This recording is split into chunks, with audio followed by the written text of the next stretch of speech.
Exercise 8.2 question number 2, जिसमें हमें एक रोहम्बस दिया है। यहाँ पर एक रोहम्बस बनाएंगे। रोहम्बस मीन्स जिसकी अपोजिट साइड पैरेलल होती है और ऑल साइड्स इक्वल होती हैं। तो ये है एक रोहम्बस जिसका नाम है ABCD। तो यहाँ पर रोहम्बस के डायगोनल बना लेते हैं AC और BD।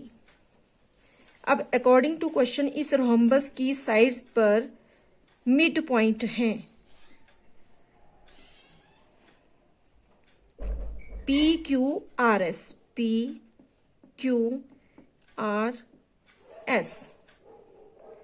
हमें प्रूव करना है कि ये जो PQRS है इनको ज्वाइन कर लेंगे। PQRS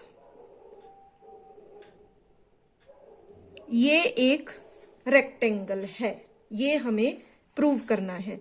तो जैसे हमने रोहम्बस के डायगोनल बनाए वैसे ही हम इसके भी डायगोनल यहाँ ड्रॉ कर लेते हैं। PQRS जो क्वाड्रिलेटरल है, तो ये हो गया RP और यहाँ हो गया SQ। जहां पर ये डायगोनल बाइसेक्ट कर रहे हैं उसको हम नाम दे देते हैं O।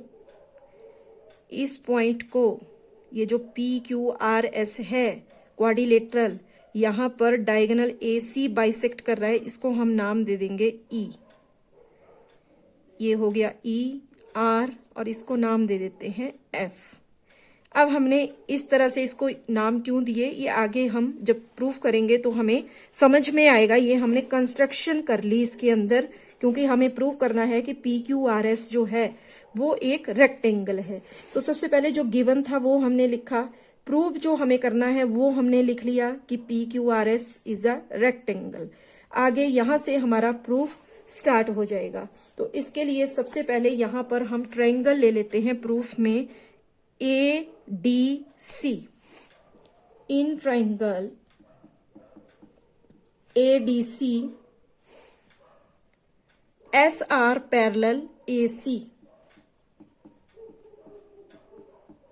and SR is equal to half of AC। इसको बोलेंगे हम इक्वेशन नंबर 1। अब हमने SR पैरेलल AC बोला और SR is equal to half of AC बोला। ऐसा क्यों? By mid point theorem. तो यहां रीजन में हम लिख सकते हैं मिड पॉइंट थ्योरम। और according to mid point theorem क्या होता है कि किसी ट्रायंगल की दो साइड पर जो मिड पॉइंट होते हैं उनको ज्वाइन करने वाला लाइन सेगमेंट पैरेलल होता है उस ट्रायंगल की थर्ड साइड की। तो यहां पर हमारे पास ट्रायंगल है, ट्रायंगल ADC, और यहां SR ऐसा लाइन सेगमेंट है जो कि ट्रायंगल की दो साइड का मिड पॉइंट को ज्वाइन कर रहा है, और वो पैरेलल होगा AC के, जो कि इस ट्रायंगल की थर्ड साइड है। और इसके साथ साथ according to mid point theorem होता है कि SR ये जो लाइन सेगमेंट है ये थर्ड साइड का हाफ होता है। तो इसलिए हमने बाय मिड पॉइंट थ्योरम यहां पर लिख लिया कि SR parallel AC and also SR is equal to half of AC। ठीक है, इसको हमने ले लिया इक्वेशन नंबर 1। अब लेते हैं दूसरी ट्रायंगल जिसमें हमें दिया है ट्रायंगल ABC। ये वाली ट्रायंगल हम लेंगे। तो इसमें यहां पर हमें मिल रहा है PQ parallel AC and PQ is equal to half of AC। इसको ले लेंगे इक्वेशन नंबर 2। रीजन में सेम यही आ जाएगा by mid point theorem, PQ parallel AC। ठीक है, and half of AC। Next दो इक्वेशन हमारे पास बनी, तो यहां हम लिख लेते हैं from equation 1 and equation number 2। यहां पर अब दोनों इक्वेशन को अगर हम ऑब्जर्व करें तो इसमें हमें देखो SR भी AC के पैरेलल है, PQ भी AC के पैरेलल है। एस आर भी हाफ ऑफ ए सी है और पी क्यू भी हाफ ऑफ ए सी है। तो हम फ्रॉम इक्वेशन 1 एंड 2 लिख सकते हैं यहां पर कि ये जो पी क्यू है ये पैरेलल है एस आर के, इज इक्वल टू है हाफ ऑफ ए सी के। ऐसा हम लिख सकते हैं। तो जब पी क्यू जो है यहां पर ये आर एस के पैरेलल है, यानी कि अगर हम इस क्वाड्रिलेटरल को देखें पी क्यू आर एस, तो इसमें पी क्यू पैरेलल हो गया आर एस के, यानी कि क्वाड्रिलेटरल की अपोजिट साइड पैरेलल हो गई। तो इसका मतलब ये है therefore P Q R S is a parallelogram.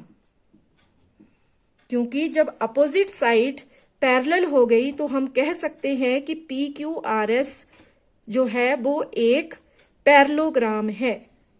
लेकिन हमें प्रूव करना है कि ये एक रेक्टेंगल है। तो अभी हमने इतना प्रूव कर दिया कि ये एक पैरेललोग्राम है और रेक्टेंगल में भी अपोजिट साइड जो होती हैं वो पैरेलल होती हैं। ठीक है, पैरेलल होती हैं और इक्वल होती हैं। इतना हमने प्रूव कर लिया। ठीक है, यहां P Q parallel S R, और इसके साथ साथ हम एक और लिख सकते हैं यहां P Q is equal to S R. P Q जो है वो आर एस के इक्वल भी है और पैरेलल भी है। ठीक है, तो इसलिए P Q R S is a parallelogram, यानी कि 50% तो हमने ये प्रूव कर दिया कि ये रेक्टेंगल ही है, क्योंकि अपोजिट साइड हमने इक्वल प्रूव कर दी। लेकिन रेक्टेंगल की प्रॉपर्टी में एक और चीज है कि उस पे बनने वाले एंगल जो होते हैं वो 90 डिग्री के होते हैं। ये चारों तरफ के जो ये एंगल हैं ये होते हैं 90 डिग्री के।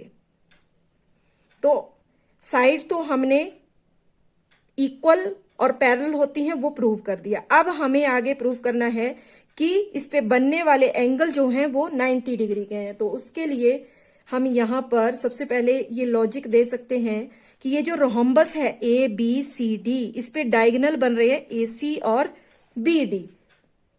ठीक है, तो ये डायगोनल जहां बाइसेक्ट कर रहे हैं एट पॉइंट ओ, तो यहां पे जो एंगल बन रहे हैं ये होंगे 90 डिग्री के, क्योंकि हम जानते हैं कि रोहम्बस के डायगोनल जब बाइसेक्ट करते हैं तो जिस पॉइंट पे वो बाइसेक्ट कर रहे हैं वहां पर बनने वाले एंगल 90 डिग्री के होते हैं। ठीक है, तो यहां हम लिख भी सकते हैं कि we know that the diagonals of a rhombus are bisect each other at right angles. तो अगर राइट एंगल्स बनते हैं बाइसेक्ट करने पर तो हम बोल सकते हैं कि angle E O F is equal to 90 degree. ये जो एंगल ई ओ एफ है, अगर रोहम्बस के डायगोनल जहां बाइसेक्ट करते हैं वहां राइट एंगल्स बनते हैं, तो हम यहां लिख सकते हैं कि angle E O F is equal to 90 degree. ठीक है, और आर क्यू पैरेलल है यहां पर बी डी के। R Q parallel B D, क्यों? By mid point theorem.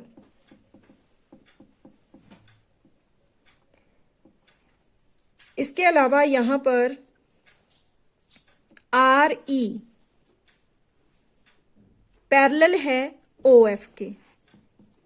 Are E parallel O F. Also from equation 1 हमने क्या प्रूव किया था कि एस आर पैरेलल है ए सी के बाय मिड पॉइंट थ्योरम।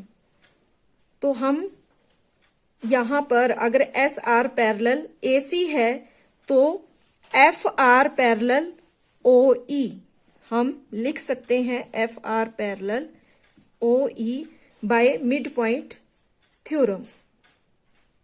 तो यहां आर ई पैरेलल हो गया ओ एफ के और एफ आर पैरेलल हो गया ओ ई के। तो इसका मतलब ये हुआ कि ओ ई ERF is a parallelogram,